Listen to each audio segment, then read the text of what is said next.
Thanks for joining us. We're here with our annual discussion with the Superintendent of CCISD, Dr. Roland Hernandez. We also have the Police Chief Kirby Warnke joining us. Barbie, of course. I'm John Thomas. So glad you gentlemen can be with us. Yes. This is a discussion I think a lot of families get a lot out of. It's a chance for them to kind of go through and see what topics we're addressing. I guess just a general welcome back. We're in a new school. Yes, that's the first thing that we need to address. The big elephant in the room is the beautiful building. Yes. Congratulations on Hamlin Middle School. I know that the staff and students have been waiting for this school to open, and we walked through it, and it's beautiful. So congratulations. Thank you. Thank you. Glad y'all are here, and we're happy to do this. I heard a lot of positive comments about our partnership last year and starting off the school year. So in August, we're opening 2 brand new middle schools, Lexington Middle School out on Yorktown on the south side, and then Hamlin Middle School. Hamlin Middle School is replacing our old Hamlin Middle School that's 50 to 60 years old, and what a new, exciting building for our kids. We can't wait for them to come in that first How day. many students can we house in this facility? This school is built for right around 725 students. It won't start out that big, but we know that as the new schools are opening up, more and more students are coming to those schools. And we have the police that are ready to patrol and keep everybody safe. We're good to go. Okay, always got to check just to make sure. The main question everybody has across the board from all the schools and all the parents and all the students is, of course, the cell phone regulation. If you could tell us what that is for CCISD, is it the same for all levels, elementary, middle school, and high school? What are the regulations? So that has been, you're right, that is the call that we're getting about every day on cell phones. Our board did take some action last week. The new legislative law that was put in place recently is that there are no cell phones allowed in the school day period, all grades. We did get ahead of the game last year because we put district rules in place that there would be no cell phones up through 8th grade at all the entire day. And then in high schools, they could have phones, but they could only use them in the transition periods and in the cafeteria at lunch, but not in the instructional period. That was before the governor made the change to where no cell phones are in the school. So that is what we're educating our parents on, what that means, what it looks like. We did take action to remind people that our policies now match the law. Cell phones are not allowed whatsoever in the school day. We are allowing students to bring the phones to school with them, but they have to be in the off position and can stay in their backpacks. So they cannot be in their pockets. If they have no backpack at first, they can be turned into the front office that will stay there and remain there to the end of the day. We also recognize, and we're trying to do as much as we can for parents, because we know that many students walk to school, and this is their form of communication after school, walking home, getting picked up. For students who are in extracurricular, also going to out-of-town games or games away from the school property, that is allowed, and we're putting that into our policy to allow for it. I know a lot of parents are wondering, well, then how do I get in touch with my kid instantly? Yes. And is that something y'all discussed as well? It is, and that is something that we discussed last year when we put the rule in place up through 8th grade. So all of our classes have phones. We understand there will be emergencies, so we encourage parents to either call the front classroom or the front office, which is the main number, and they will transfer them to the teacher where the student is. If there is an issue with that, the front office takes the call, we get the student, bring them to the front office, and get in touch with the parent just as soon as possible. And that's how it was before cell phones even came along. Yeah. So I do think, there are lots of opinions out there, but I do think that this is a good move for safety. Before we put it in place last year, I can say that by putting it in place during the entire middle schools in 8th grade, we cut our discipline issues in half. With any students being disruptive due to cell phones. And when we stop and think about it, that's where a lot of communication is taking place within the instructional period. Students are texting each other, what are they going to do in between classes, what are they going to do at lunch, what are they going to do after school. Sometimes those aren't so nice messages, and there's a lot of bullying involved with cell phones. There's just no place for that in the instructional day. And we have seen our academics increase significantly because we think that they're paying more attention to what the teacher's covering. So then what are the penalties or punishments if you're caught? Yeah, the consequences. That is a great question. We're tightening that up right now as far as consequences. It has not been ironed out. At the board meeting, we just shared that we're putting our student code of conduct together to reflect what those changes are, and we'll get that out to the parents before school starts. But some examples could be, obviously, if the cell phones are seen at any time, they will be confiscated. Students know, parents know what the new law is. They could be taken up by the administration. There could be a fee for them to retrieve them, just like When our kids were in school too, that was the rule.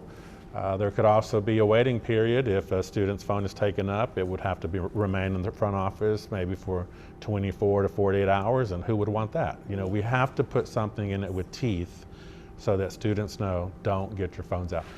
Another thing that has caused issues with confusion there is that sometimes in the past, teachers have said, okay, students, get your cell phones out, because some of that has been in direct relation to whatever the lesson's going to be.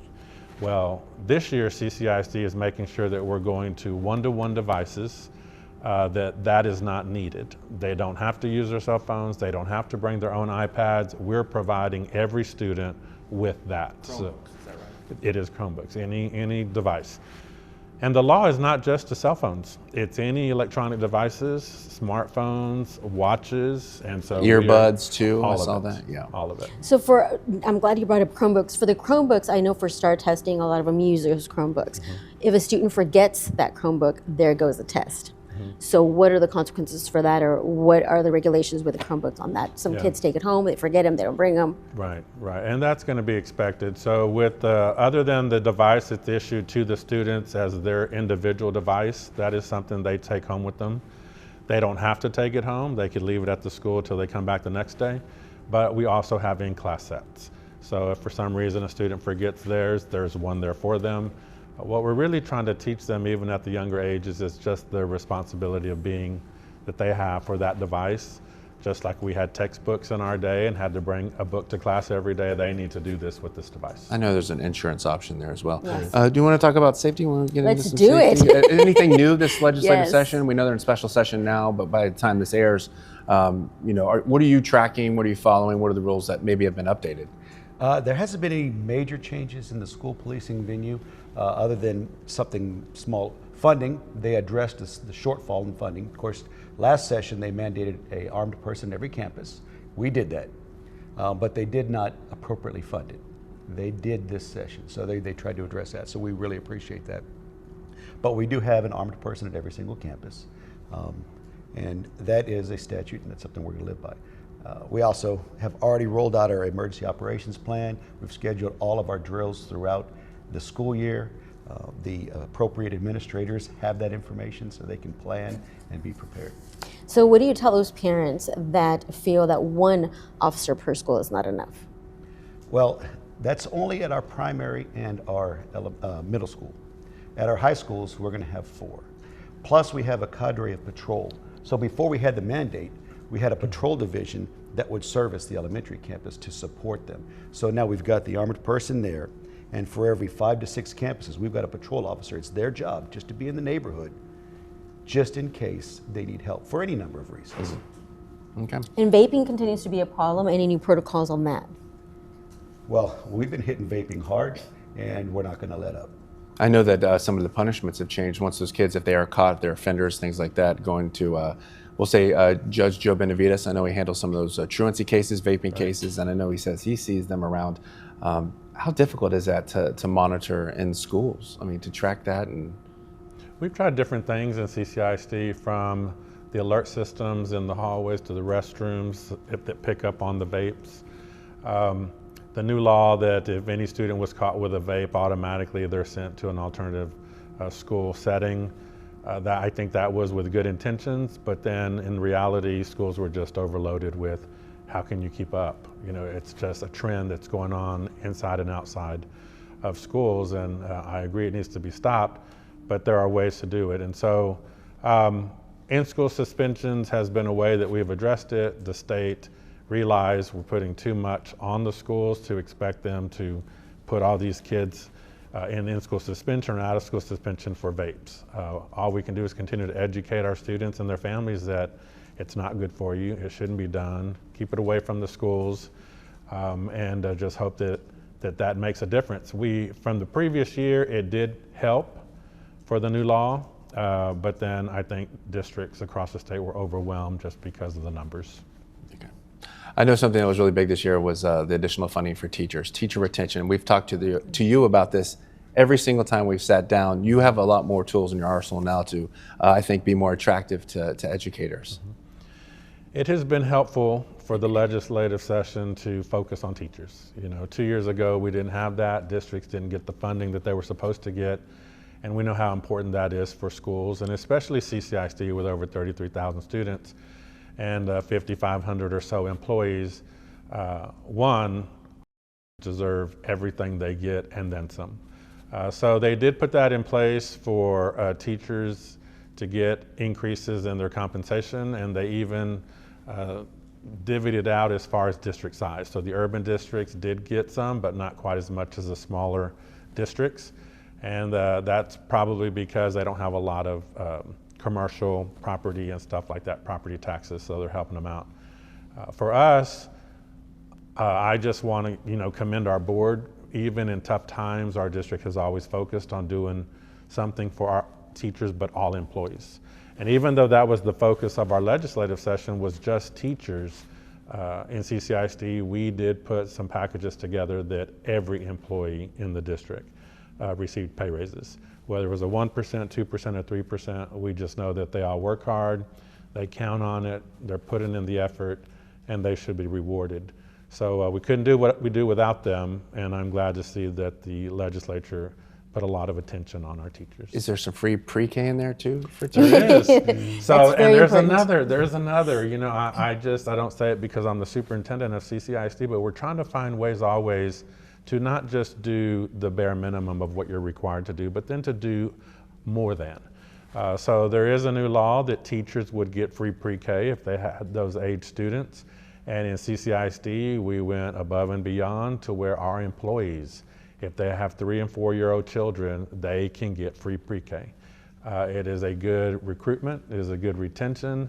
We know how families are always, we've been parents, we know what childcare costs. But it's not even about the childcare. These are certified teachers in the pre-K classroom settings where these students, 3 and 4-year-olds, are getting what they'd be getting in the public schools and starting their education journey much earlier than those not getting it. We're very proud of that. Yeah, that incentive is definitely appreciated. Let's talk about attendance. What are your plans to improve attendance for CCISD? Yeah, attendance, and Chief Warnke can jump in here too. Attendance is an issue across the nation. A lot of chronic absenteeism. I'm really proud of again, our district. Dr. Bruce Wilson started an initiative that we're wanting to grow. He met with the mayor and some city leaders. We hope that committee becomes bigger. What we're hoping people can come to understand that absenteeism is not just a school system issue. Absenteeism is a community issue, and it starts at home with the student, the parent, who have to get these kids to school where they belong. It becomes tougher when they get to middle school and high school, and then when they're driving themselves. In the end, districts are responsible for accountability to the state and Texas Education Agency that students must be in school. And we're working hard and doing what we can in school and out of school, the Keys Walk that we do to go recover students who hadn't checked into school yet and just get them registered. But it goes so much further than that. Same thing with community partners, businesses.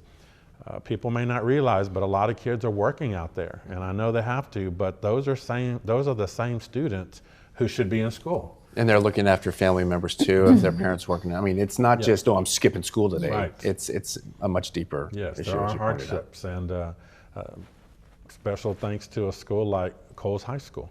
Coles High School really targets the students who are going through hardships, could be lacking credits. It's self-paced, they're able to move through the system faster. It's not your traditional high school.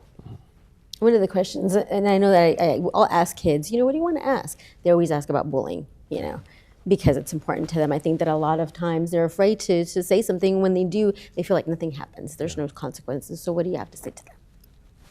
Well, I mean, something's obligated to happen by law. So if it's reported to us, communication takes place both with the parent of the person who's being bullied and the parent or guardian of the person who's alleged to have been the recipient or the bully. So all of that's tracked within CCISD. So it's not like it's going to get swept. We're going to deal with it because it's important. Because if they don't feel safe, then they're not going to be able to learn. Safety, is one of the key elements. Feeling safe and secure at your campus is critical to learning. That's the mission that we have. What do you stress to your officers? Because I know a lot of times you don't want to just be a body that's dressed and maybe there's a weapon on your hip and you're just standing there. It's kind of like the community policing idea, right? You want the kids to get to know you, and I know you all get to know the kids. When I onboard all my police and security staff, I tell them they'll be successful in this job if they do one thing, and that's care. You have to care. This is a great place to work. We talked about work-life balance, but it's also a place to get personal enrichment and professional enrichment. I share a story with a student who was at King High School when I was the police officer there. And 12 years later, he hits me up on Facebook and he says, "Sir, I just remember the time you reached out to me and you connected with me. I want to let you know now I'm an anesthesiologist and I'm providing service for fine citizens of Corpus Christi." Oh, I love that. And I mean, that's amazing. It's an amazing story. I go and look on his Facebook and there's his whole family. I hit him back up, "Hey man, great family." And so it's those stories which really bring fulfillment and enrichment to what we do. And we encourage that because everybody's job on the campus is to model appropriate adult behavior. Our role is a little more stoic sometimes, but sometimes we can, let our guard Roll up the sleeves, shoot some hoops with some of the kids when it calls for it. We went viral last year because one of my police officers is in the end zone at Buck Stadium playing catch with some kids. And that's what we're about. Yes, there's a time when you need to get down, but there's a time when you can get to know people and create relationships. If I could add to that, I had a chance to address all of our new teachers yesterday, about 270 of them in our district. And that was part of the conversation, is how important it is for teachers to really get to know their students. I said, learn their story. Every student has a story just like we have our story. I said, but school is not a place for people to come to be bullied. Who wants to be a part of that? And it's not only the student's responsibility to make someone aware that that's happening, it's the adults in the school. And I reminded them, we have a responsibility. If you hear anything from students that they're not doing well and kids are picking on them, or even if you just see it, then you need to address it. We're not asking them to jump in and do something about it, but by knowing about it, they can bring it to our attention as administrators at the campus level and get the parents involved and let us handle it. And I just think that's so important because it's about the expectations, and that was the target yesterday. Expectations. What you allow, students will do. But what you share with them as this will not take place in my classroom, it won't. And now the fact that cell phones are gone, that's an even bigger support for us, that we want our schools to come to school to have fun and enjoy the socialization and the learning.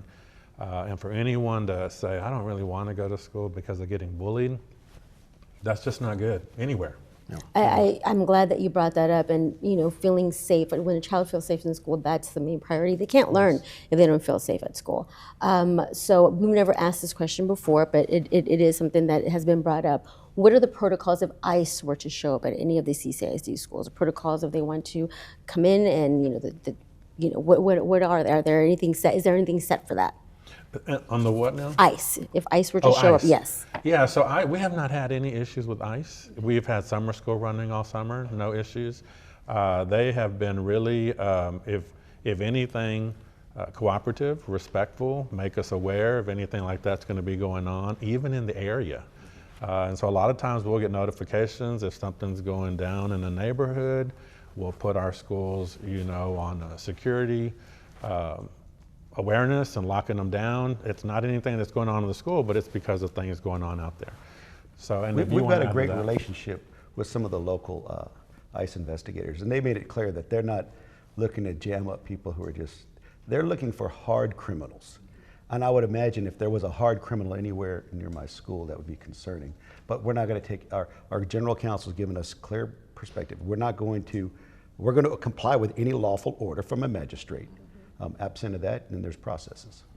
And then one quick thing too, on the parents, connecting with the parents whose students might be having some struggles here and there. We have a feature in the district, it's called Let's Talk.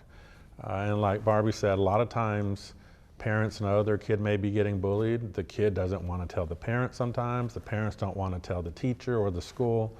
That is a way to get on the CCISD website, share whatever concerns there are.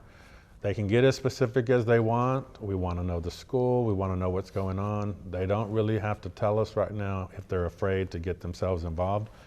It's more about addressing the issue for the student. And I think that's a very helpful way. Sometimes if it just triggers us to look more into it, that's exactly what we do with every school. This is what we received. Y'all need to look into this situation and get it resolved, and let's make things better for the students. Two things I want to bring up. I know we're seeing a little more religion coming back into schools, the recent legislation. Are we seeing the 10 Commandments at all schools now? So I know that there are some questions out there at the national level, just like last session where they put that every school would have to have "In God We Trust." Those were posters that were donated to our school district, and we have them displayed just like we were required to do. That is our plan as well for the 10 Commandments. It's not like we go and start educating people on everything that's on the poster, but it is required that they be posted, and we would approach it that way. And also President Trump just said he wanted to bring back the fitness tests that some of us in public school may recall. You had to meet a certain physical standard. That's just now being talked about, but rolling down the streets, or down the weeks, a couple of weeks out. How do we expect that, or what do you think how that might play out? I like the way it sounds, and it is something we've had before. It has its benefits, considering today, I sat in a meeting the other day and they were given some statistics on obesity in childhood, diabetes, and sometimes unless you're having to do it and you're being made to do it by some of these rules they're putting through the schools of fitness grams and things like that, it'll get done. And just like in our district for our adults, we require that all adults go through a biometric screening. It's not something they would normally do on their own. And to their surprise, when they go do the screenings, they find out they have medical conditions they weren't aware of.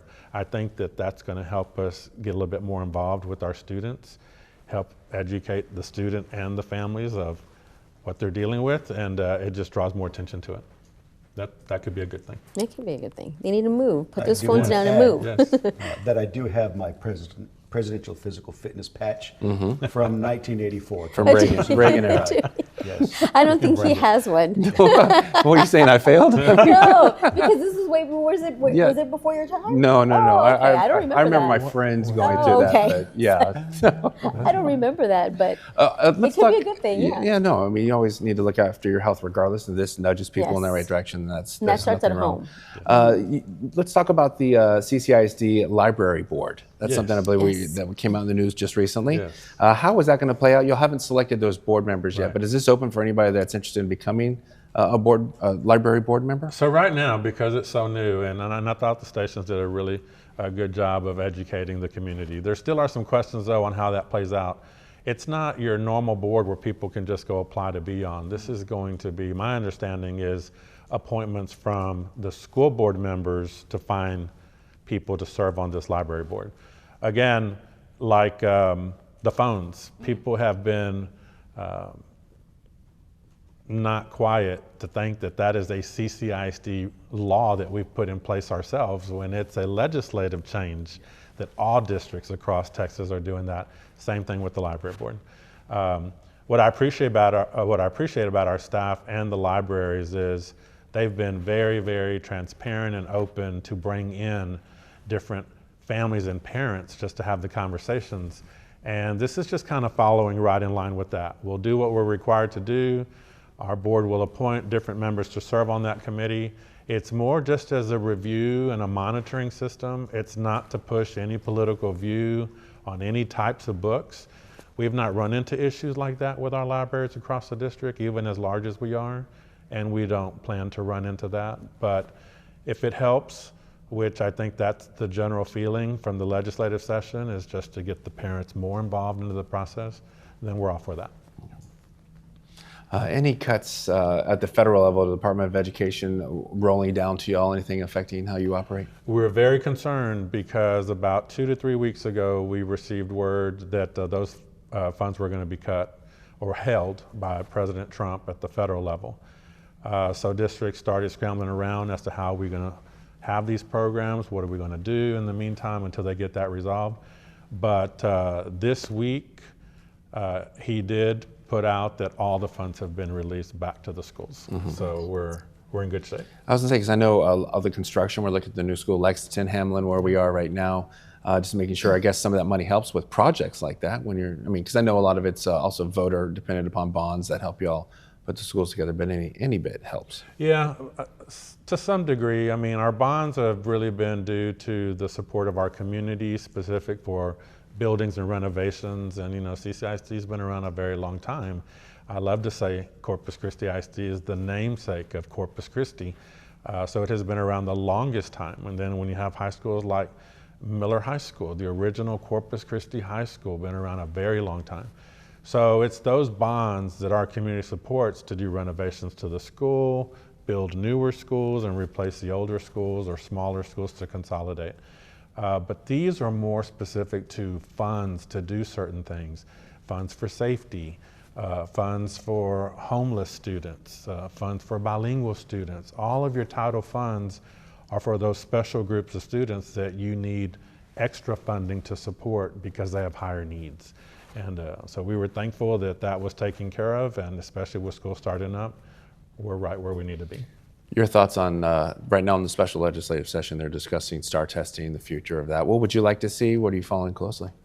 Well, you know, I'm not a big believer in the STAR tests, but I am a big believer in accountability. And I think people get confused when they hear that schools don't really want to deal with STAR. It's not so much accountability, it's just how the test is designed. There are a lot of changes that have happened since the inception of STAR, including one of the biggest ones recently, and I think there's an article out there on how it's scored. There were a couple lawsuits recently because, not again because of STAR, but because once the school year had already passed, they went and made changes to the accountability after the fact. We're being held responsible for kids who had already graduated a year ahead. What can you do for them? You no longer have them. They're in college and grown-ups already moving on. And yet schools were being held accountable for that. So I think as far as accountability, we're for that. Is STAR the answer, a one-day test that measures what kids are doing? No. There has to be a better way. The fact that schools a lot of times get negative criticism for areas that might struggle more, just a much greater need in what happens with students and families and the support that they get. There's a better system that can address that. As far as a special session, I don't see a lot of attention being given to STAR. A lot of attention is being given to the situation that happened in the Hill Country with where it should be. You know, the many lives lost in the Hill Country, and putting some systems in place that maybe could help prevent something like that in the future is such a higher priority right now, I think, than the STAR test and what we're doing in our day-to-day.